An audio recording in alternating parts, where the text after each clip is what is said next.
You must listen as closely as you can. If you hear something in the woods, you tell me. If you hear something in the water, you tell me. But you never, ever take off your blindfold. If you look, you will die. Do you understand? This is a No Fear podcast. We know what scares you. I'm Matt, I'm Mel. And I'm Lisa. and this is the No Fear Cast, the podcast where we dissect horror and all the things that scare us. This is episode 17 of season 3, and today we are exploring a new trend in horror. We are actually going to be talking about, well, the opening quote was from a very recent Netflix sensation, Birdbox, and that kind of is a nice tease into this new trend in horror that we're talking about, which is sensory deprivation in horror. And if you think back of over the last year or two of big mainstream horror hits, I'm sure you would not be hard pressed to think of some of our other examples. I mean, there's Bird Box and there's obviously A Quiet Place. And so, yeah, we thought that this would be a good topic for an episode to just sort of talk about what is so scary about this idea of sensory deprivation and why it lends itself to horror so well. So I'm going to pitch it to one of you to kind of, get us going.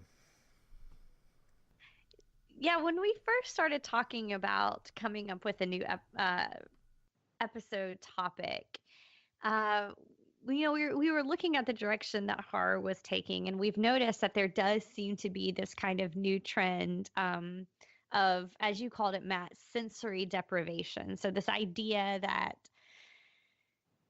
the monsters can't hurt you unless you make a sound, or the monsters won't hurt you unless you hear them, or in some sort of way the terror is going on, but perhaps the main character doesn't know something because of a sense being gone. So you've mentioned a few there. You mentioned Bird Box and, of course, The Quiet Place. Netflix recently released the adaptation of Tim Levin's The Silence, which is another one of those where you can't speak, although the twist on that is that the family can actually use sign language. But even in going back just a few years before this kind of rush of films in this weird little niche of horror, you had a film like Hush in 2016, in which the audience had no the audience knew that there was an intruder, and that it was a kind of a twist on a home invasion where the audience knew there was an intruder in the home, but the main character didn't because she couldn't hear the intruder. So it does seem to be something that's been kind of brewing and percolating in the horror community recently. But when we started talking about it, we really realized that this has been going on for a while. We mentioned a couple of titles, the movie Wait Until Dark, for instance, in 1967 with Audrey Hepburn, where she plays a blind woman during a home invasion. It's a really interesting film, a really kind of neat. I had watched it a while back when I was really interested in seeing all of her work, and I had kind of stumbled upon it, and it was really different from things she had done before, so it was enjoyable in that way. And then there was the 1971 film See No Evil, with Mia Farrow, so it has been around, for a while. But I guess where we can start in talking about this is perhaps look at, you know why audiences would respond to it now. Like, what is it that is so terrifying about one of these sensory deprivation horrors that we've been getting recently? Do you guys have any theories on that? Well, I'd definitely say part of it is, of course, something that we kind of touched on in our pre-episode planning was this idea of loss of control. And especially, I mean, we as humans rely on our five senses to exist in this world. And in particular, I'd say sight and hearing are probably the two big ones in terms of like how we get around and how we navigate the world, so to speak. And so if suddenly one of those two senses is removed from us for whatever reason, then I mean it's a very scary thing to think that, you know, suddenly we can't talk or make a single sound. We have to be cautious, and of course giving an oblique nod here to A Quiet Place, but you know, we're not allowed to talk or communicate above a whisper, or else we might get eaten. Or with Birdbox, you have to cover your eyes because if you look directly at whatever the monster is, it will kill you. Well, that removes your entire sense of vision, which, you know, unless you're born blind or have already adapted to becoming blind after birth, there's a long adjustment period to that I think, I mean, the idea of suddenly having one of those senses taken away is a pretty terrifying thing, and especially if you're able to build empathy with the characters so that you can totally empathize with what they're going through, then yeah, that's not a position that any of us would, I think, want to be in. Yeah, I agree. And kind of building off of that, I think it's a combination in some ways. And this may be kind of, I think this may be restating some of what you're saying, Matt, but I think it's kind of a combination between loss of control and also vulnerability. Especially if you're thinking of the movies that, you know, Lisa mentioned, like Wait Until Dark and See No Evil, or even like the 1940s, you know, Spiral Staircase. Um, this idea of someone or something coming in your private space, your home where you live. And it's not just like, you know, this person's trying to come in and you're trying to keep them out. It's like you're just going about your daily routine. And at least in Wait Until Dark and See No Evil, these are women who are recently blinded by an accident or some sort of like medical issue. And so, like you said, they haven't necessarily gotten used to the situation. They're already maybe terrified from that. And then all of a sudden they're thrown into this really kind of uh, almost predatory situation. But then I feel like movies like A Quiet Place and Bird Box and even The Silence to a certain extent add this kind of apocalyptic idea to it, which I know you mentioned in our pre-episode discussion, Lisa, which we talked a lot in our apocalypse series about loss of control, lack of knowledge.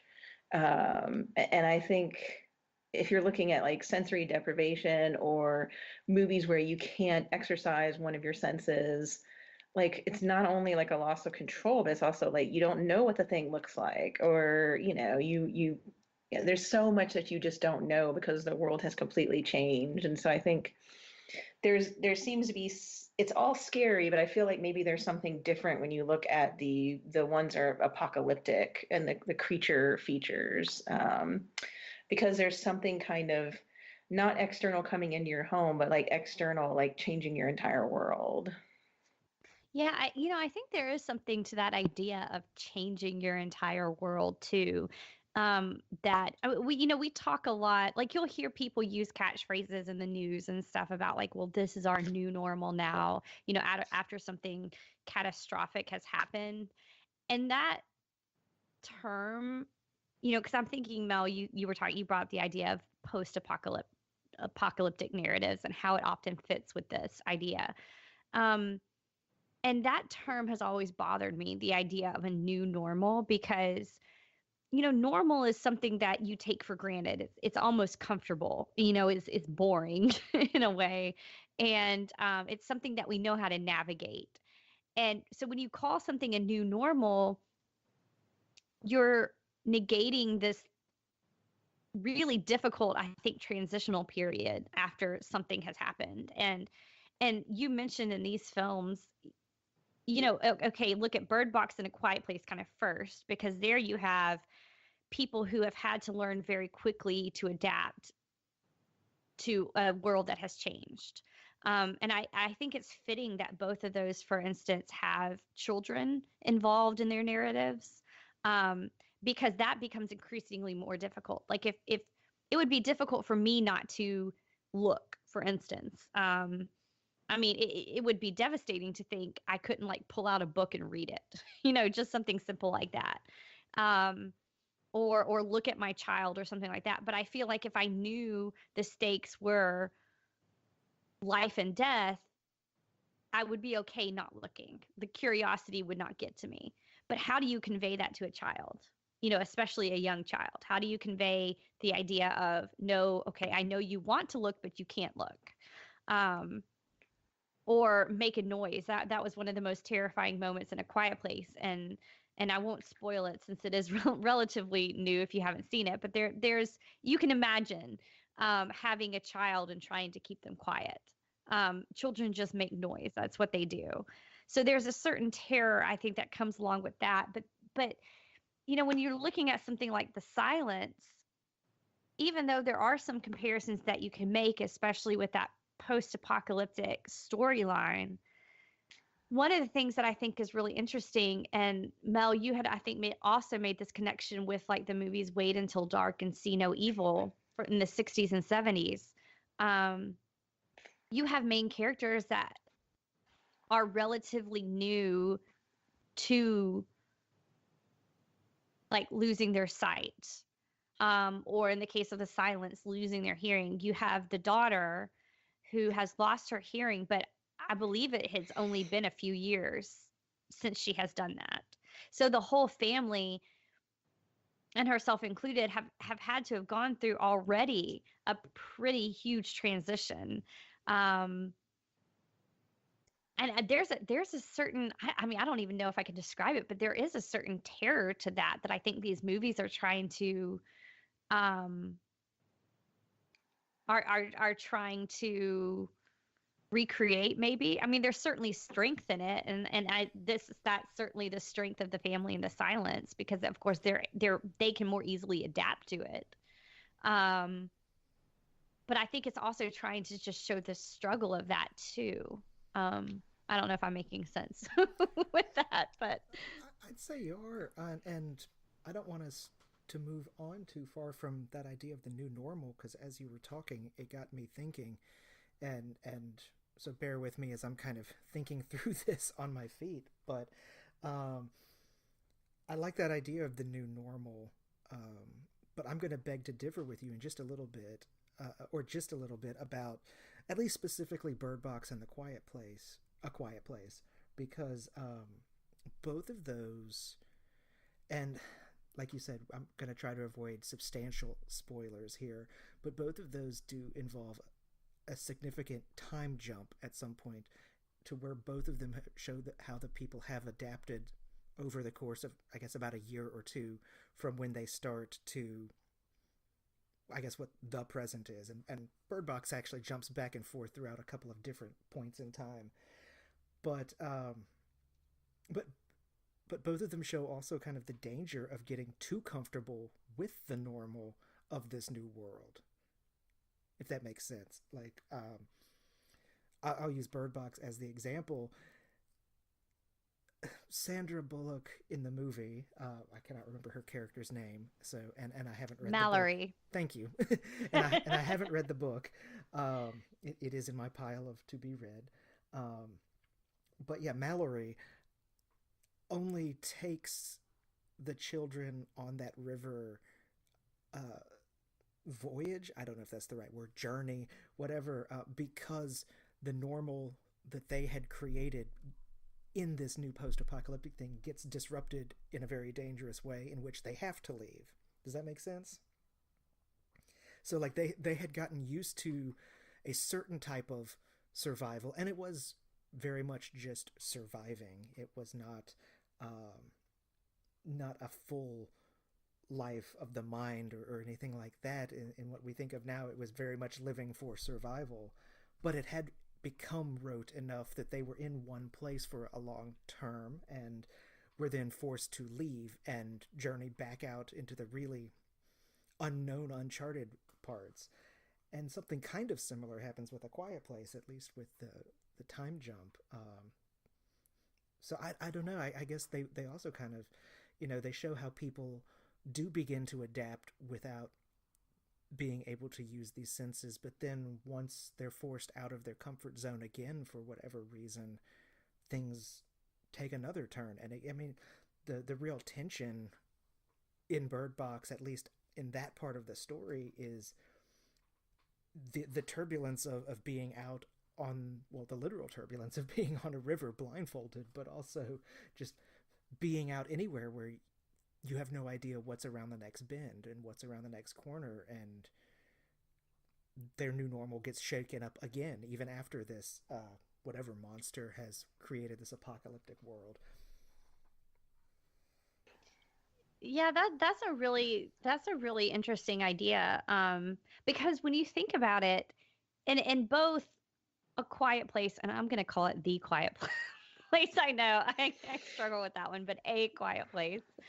Um, in both that and A Quiet Place and Bird Box, it's it's people who do have control of all five senses. So that kind of that separates it from the other movies that we've mentioned, where you have a character who cannot see or cannot hear, either due to like an illness um, or something of that nature. Um, Well, there is the girl in A Quiet Place who's deaf and wears a hearing aid. well, yes, and that works out well in a plot point that we won't talk about. Um, but I do think it's interesting with this idea too of Matt, what you were talking about, of almost kind of a complacency, and getting comfortable in the hiding and getting comfortable in the escape. Because I guess at some point, and this is why this phrase a new normal frustrates me, because it makes it sound so easy to like transition into it, but as you said, both of those movies take significant time jumps. So there, it kind of skips over a lot of the learning period and adjustment period, and getting through processing the trauma, and kind of, especially in A Quiet Place, because they do better than Bird Box, I think. They do build a relatively comfortable life for themselves, and it's almost this little idyllic family compound, I guess, that they've built. um, but I think with that complacency, you see these people want to rely on their skills that they used, for lack of a better term, in the old world, or in the world as it was. And I think that that's one of the most sinister things with these types of stories, is that, in something like Bird Box, if you're like, okay, yeah, I just can't look. Okay, fine. I'm going to survive. Like, slap a blindfold on me and I'm not going to look. But then you realize how difficult that would be, because if you've been living that way for long enough, eventually you're going to slip up. Eventually you're going to think, well, what if I just did? What if I just looked? Or what if I had to, Um, so I think it's kind of that danger of a false sense of security too, that these films exploit within us. Um, because you never really can feel safe. You never really can fully relax into it, or else you run the danger of putting yourself and your family at risk. Yeah, and I think that also heightens the tension with having children in the movie too, because like you're saying, like anyone could mess up after a while if you become complacent. Well, if you're a child, that's a hard new normal to live in. And if things get good, like you have a compound where you're relatively safe and you're not seeing too much violence anymore and you feel comfortable, it would be really easy to mess up. And you kind of see that in A Quiet Place when the family dynamics start to rupture a little bit, as they would in a regular world, but they are going to still in a post-apocalyptic world. So the importance of hypervigilance, which a child in particular isn't always probably going to practice, let alone an adult, but also what that does to your relationships when you're constantly under that kind of stress and trying to protect everybody from the outside world. You have to deal with what's going on in your inside world too. But I think it is, Um, and thank you for drawing that point out. I think, I, I mean, as you were saying it, I was like, yes, that's kind of what I meant to say, but that's not what I was saying at all. Like you, you really fleshed out the kind of where I was trying to get, I suppose. But yeah, the that idea of complacency in a post-apocalyptic world. I mean, I kind of feel like that. I mean, I said it flippantly, but that is kind of a lesson for us that, you know, even not in a apocalypse, that if we get too complacent and expect and everything to be perfectly fine all the time, we get blindsided when things do go wrong. And I'm not advocating that we be constantly in a state of alert, because that's just going to lead to like panic attacks and anxiety that's completely unlivable or untenable. But I guess the other end of the spectrum is also true too. That if we get too complacent, then I mean things do inevitably change, and if that change is a bad change, then we're not able to adapt properly to it. So yeah, just kind of a bigger metaphor there with the horror movie there. I was being really vague in my discussion of A Quiet Place, and especially this idea of complacency and how dangerous that can be, especially if we rely on our old ways of doing things. Um, because obviously, in something like Bird Box, if you decide to look, because you never know where those things are, whatever they are, the monsters, because we never quite see them in the film.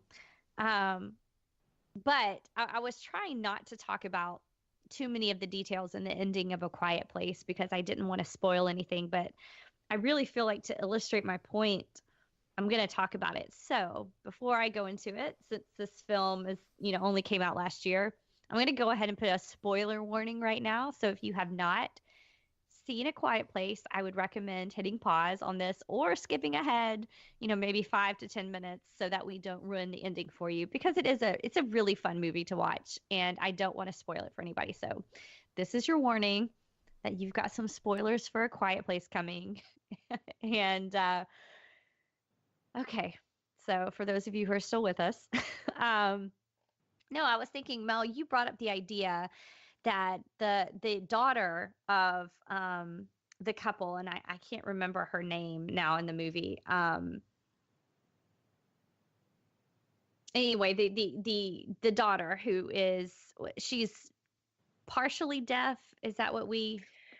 Yeah, I guess hearing impaired, maybe, because she does have the hearing aids to help her, because he's constantly trying to make them since they can't get them in this new world they're living in.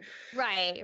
So yeah, her father has been working with her on that, and you see her father several times through the film, like encouraging her to try it, um, so that she can hear. But you get the sense, because she's, I don't know, what would you say, like a preteen? Um, but she's at that age where she's already kind of starting to rebel against her parents a little bit and push the boundaries, which, of course, in this kind of situation can be devastating and harmful.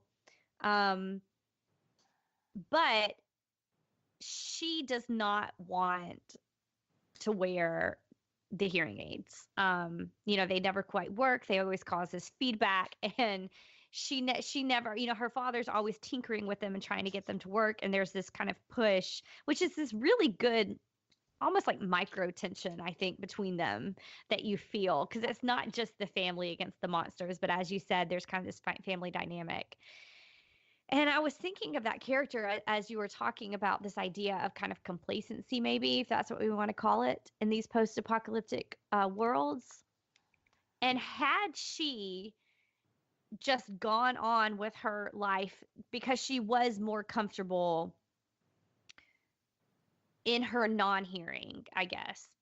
She was more comfortable using her other senses. And had she just continued on in that, there's reason to believe that the entire family would have, I guess, been destroyed by these monsters, right? Because it's essentially, they realize that the noise, the feedback from the why is my brain not working? From the hearing aids, I guess, that are causing some sort of electrical interference, and they're able to use that combined with like a microphone. I don't know. I guess I was not paying attention that much during that movie, um, but essentially that is what they figure out will at least scare the monsters away or keep them away. And so it essentially buys the family more time. I mean, you don't get the sense that they're safe and that it's over. Um, but it's kind of like, well, she figured out how to keep them safe for now. And so there is that kind of, if she had just relied on what she was comfortable with and kind of the old way of things, she would not have essentially saved her family.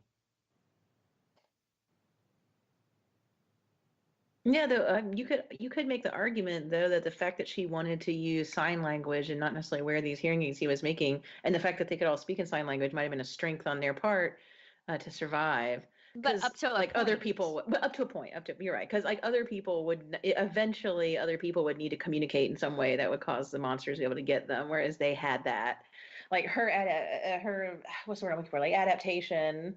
Um, was kind of helping them. But yeah, you're right. Up to a point, they wouldn't have discovered the way to stun the monsters. They could kill them if that hadn't happened. Right, right. Well, and I mean, you see that certainly, and we mentioned it very briefly, but it is worth more of a discussion. Is that, in a movie like A Quiet Place, or in a movie like The Silence, um, that that people who maybe like don't have hearing, for instance, that it does become a strength. It does become their own kind of superpower, because they're able to, they don't have to make that transition into the new normal. Like the family can already communicate. They're already used to that. So you're right. You're absolutely right that it becomes a strength. But I think at least in A Quiet Place, if she had only relied on that, the ending would not have been as it was. Right. Right. Yeah. So I don't know. Maybe we're learning a little bit about how to survive in the in the apocalypse that's coming. Um, you've always got to adapt. You've always got to change. Even if something's been working for you, don't get complacent in that. You are never safe. You are never safe. That's good. But I do. I don't want to rush past these because if you guys have any more ideas, please. Um, but there are some of these movies. I mean, we mentioned Wait Until Dark, See No Evil, and then of course the more recent Hush. These are not really post-apocalyptic movies. They're home invasion movies. And I think the terror there is slightly different than what you're getting in the world-ending books and films. Oh, well, absolutely. I think the terror in that kind of almost lies in you as the viewer having knowledge that the characters in the movie don't have. They're the blind woman, the Audrey Hepburn one, which unfortunately I haven't seen, so I can't talk too directly, but just I guess thematically, watching a movie like that, you're watching something like it's one of those movies where you want to yell at the screen, no, no, he's in the room, he's right behind you, but she doesn't know that because she can't see him, or those sorts of things. I think that horror intention in those movies comes from a very different place, like you said, and I guess the definitely plays on that fear of us suddenly losing one of our senses. And I mean, I don't know if I'm alone in this, but have either of you ever like just pretended like to see what it was like to be blind and just like walked around with your eyes closed for like 10-15 minutes? Am I alone in that? No, I feel like this may have been something they encouraged us to do in school. Yeah, I'm where it thinking was I did that in like elementary school. Yeah. where it was like tie a blindfold on and see how different things are from this perspective. But kids are doing this all the time in their play. Whether it's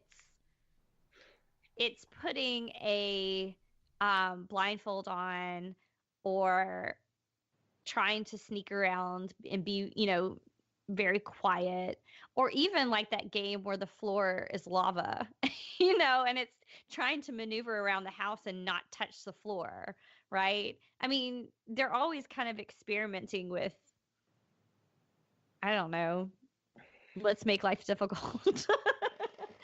Or, let's take away one thing that we're used to having and seeing how we innovate. So yeah, what I'm saying is you're not alone in that, Matt. Yeah, as far as like the walking around pretending that you're blind or whatever, I think that's the easiest one for us to do. It's much easier to pretend to be blind than deaf or something.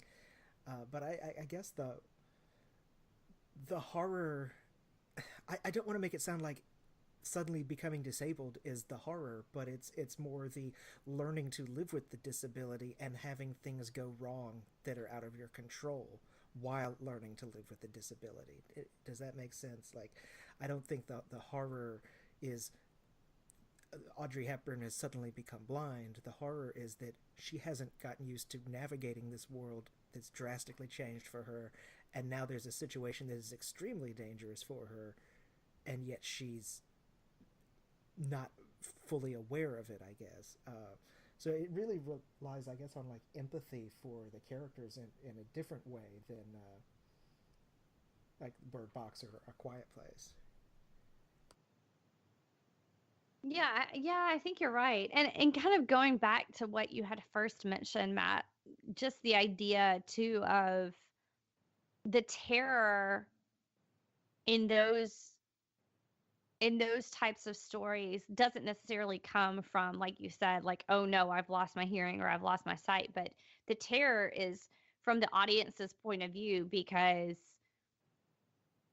I mean, it's the easiest way, well, not the easiest way, but maybe the most reliable way for a storyteller to build suspense is to employ dramatic irony, to let the audience in on something that the main character doesn't know. Uh, because then, and I mean, the slasher movies of the 80s were built on this. Like you said, the audience like participating and screaming at the screen, don't do that, don't go in there, he's in there, don't open that closet door because the killer's back there and we know that, but you don't. Um, and so I think movies like that really play up because, I'm talking particularly about like Hush, for instance. Um, you realize that there's a killer in the house before the main character does. And there is, again, that terror of worrying about her and worrying about how she's going to handle it, especially if she can't hear anything. Um, and it is the same thing in something like Wait Until Dark, where you have criminals, and the idea is that you already know that they're capable of murder. And so when they break into Audrey Hepburn, I can't remember her character's name, but when they break into her apartment, they think they'll be able to do it because she won't be able to see them. So they think it will be easy to kind of maneuver around her. Of course, it's not. um, and and I think in most of these movies, the triumph is that because it is very similar in Hush, where the criminals kind of think that the people who are lacking sight or lacking hearing, again, I don't want to call it like a disability, like you said. I don't want to make it sound like a handicap because it's not in these films, but the intruders always think, well, this will be easy. This is there for our taking. Um, and part of the strength in those movies is that you realize it's not. That just because one sense is taken away, the others are heightened, maybe. I don't know if I'm making sense now. No, I think you are. I think you are. And that also helps with like the empathy with the audience member watching the movie too. because you Yeah. see what the people breaking into the home, what their motivations are, like you said, and you worry for your hero or your protagonist, but you're also hoping that, yeah, that they will turn the tables because uh, they will figure out ways to use maybe other senses that are heightened, or just, I mean, I think it also takes people who are facing these sorts of issues, and they're just people in the home that these, they're in a home invasion movie or they're in a monster movie, and we're just going to see how they survive like everybody else in the movie. And so yeah, it helps, I think, with that connection between reader and viewer and character.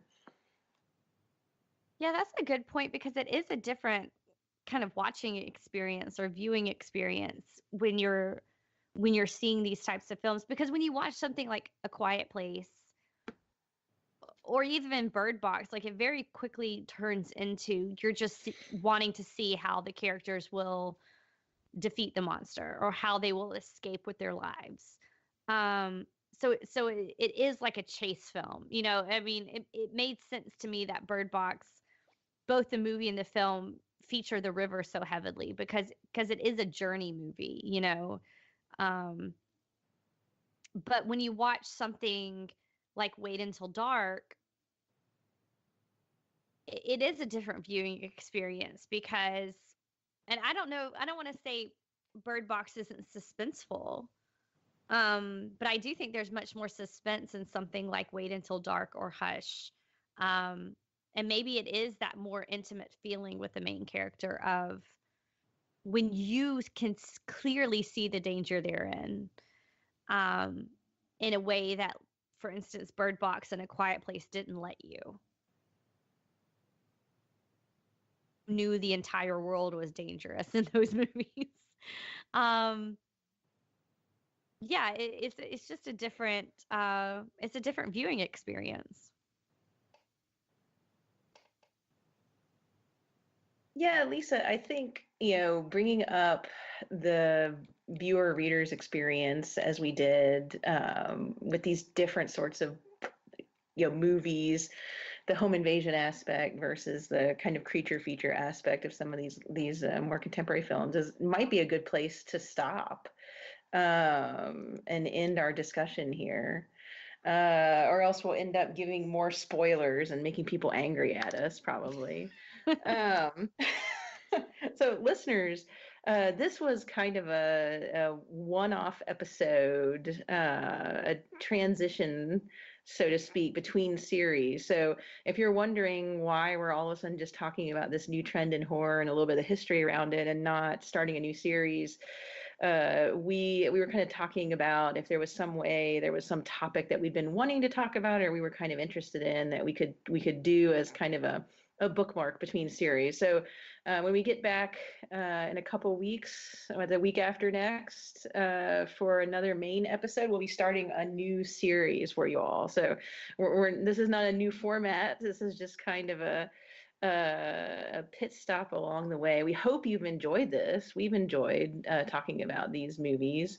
Like we said at the beginning, we hadn't even thought about kind of the history behind them. And so hopefully, if you haven't seen Bird Box or Quiet Place, or you haven't gotten to the silence yet, you will. And maybe you'll watch some of these older movies that we mentioned as well that deal with this topic.